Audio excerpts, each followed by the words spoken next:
ప్రస్తుతం విశాఖపట్నం వన్ టౌన్లోని వెల్లంపేట ప్రాంతంలో ఉన్నాం. మన వెనక కనిపిస్తుంది కసిరెడ్డి ప్లాజా. ఇది మొత్తం 5 అంతస్తులు నివాస మరియు వర్తక సముదాయం. కిందంతా కూడా కమర్షియల్, పైన 8 అపార్ట్మెంట్లు ఉన్నాయి. 8 ఫ్లోర్, మొత్తం 8 సంబంధించినటువంటి ఫ్లాట్లు ఉన్నాయి. నివసిస్తున్నారు. కిందంతా కూడా కమర్షియల్ కాంప్లెక్స్.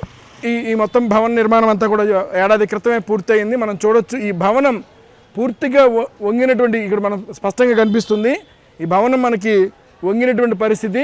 అలాగే ఈ పక్కనే ఉన్నటువంటి మరొక ధరణి మినీ ఫంక్షన్ హాల్ ప్రాంతం ఇది. ఈ భవనం కూడా వంగిన ప్రాంతం మనం చూడొచ్చు. 2 భవనాలు పైన కనుక చూసినట్టయితే కింద వీటి మధ్య ఉన్నటువంటి దూరం సుమారుగా ఒక మీటర్ వరకు కనిపిస్తున్నా, పైన మాత్రం 2 భవనాలు కలిసిపోయిన పరిస్థితి మనకు కనిపిస్తుంది. 2 వంగిపోయాయి. చాలా స్థానికులంతా కూడా కొంత ఆందోళన వ్యక్తం చేస్తున్నారు. ఈ ప్రాంతం అంతా కూడా వెల్లంపేట ప్రాంతం. కొద్ది నెలల క్రితం ఈ ప్రాంతం అంతా కూడా భూమిలో మనకి కుంగిపోయిన పరిస్థితి కనిపిస్తుంది. మనం ఈ సిమెంట్ రోడ్డుని కనుక పరిశీలించినట్లయితే మనకి చాలా స్పష్టంగా తెలుస్తుంది. ఈ ప్రాంతం, ఇక్కడ ఉన్న ఈ ప్రాంతం అంతా కూడా భూమిలోకి కుంగిపోయినటువంటి పరిస్థితి కనిపిస్తుంది.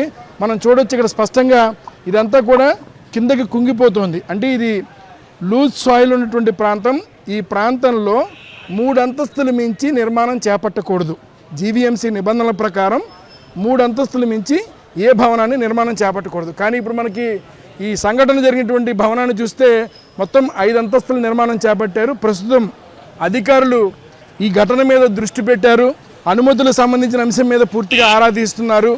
ఆందోళన వ్యక్తం చేస్తున్నారు. ఈ భవనం కుంగిపోయింది, ఏ రకమైన ప్రమాదం జరుగుతున్నటువంటి ఆందోళన వ్యక్తం చేస్తున్నారు. స్థానికులతో మాట్లాడదాం. ఏమైంది అసలు, ఏంటిది? ఇది నేను సెల్లో చూశాను సార్. మాది దగ్గరలోనే 1 కిలోమీటరు చూడడానికి వచ్చాను. అదే మార్నింగ్ వచ్చాను. అయితే ఇది ఏంటంటే కట్టడం అయితే 1 ఇయర్ బ్యాక్ అయితే కట్టడం నేను చూశాను. కానీ ఇది అంతా ఊపి కదండి. కట్టేటప్పుడు కూడా ఇంజనీర్స్ కానీ ఎవరైనా సరే దీని మీద ఒక అవగాహన ఉండాలి. అవగాహన లేకుండా ఇలాగనేది కరెక్ట్ కాదు. ఇప్పుడు దీనివల్ల ఏంటంటే అమ్మినోడు సైట్ ఓనర్ అమ్ముకొని వెళ్ళిపోయాడు, బిల్డర్ అనేవాడు కూడా చేసుకొని వెళ్ళిపోతారు. కానీ ఇక్కడ ఉండే వాళ్ళు ఒక్కొక్కరు మరి 40 lakhs ఎంత కొన్నామని అంటున్నారు. మరి ఎంతవరకు తెలియదు. కానీ వాళ్ళందరికీ ఇబ్బంది కదా. అందరూ లోన్లు పెట్టుకొని ఇంట్లో అక్కడెక్కడ అమ్మే కదా కొంటారు. ఇప్పుడు వీళ్ళ పరిస్థితి ఏంటి?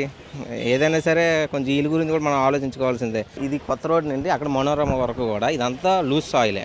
మీరు 4 అడుగులు గొయ్యి తీస్తే వాటరే ఉంటుంది. మీరు ఎక్కడ పునా తీసినా వాటరే ఉంటుంది. ఇంజనీర్ అనేవాడు సాయిల్ టెస్ట్ చేయాలి.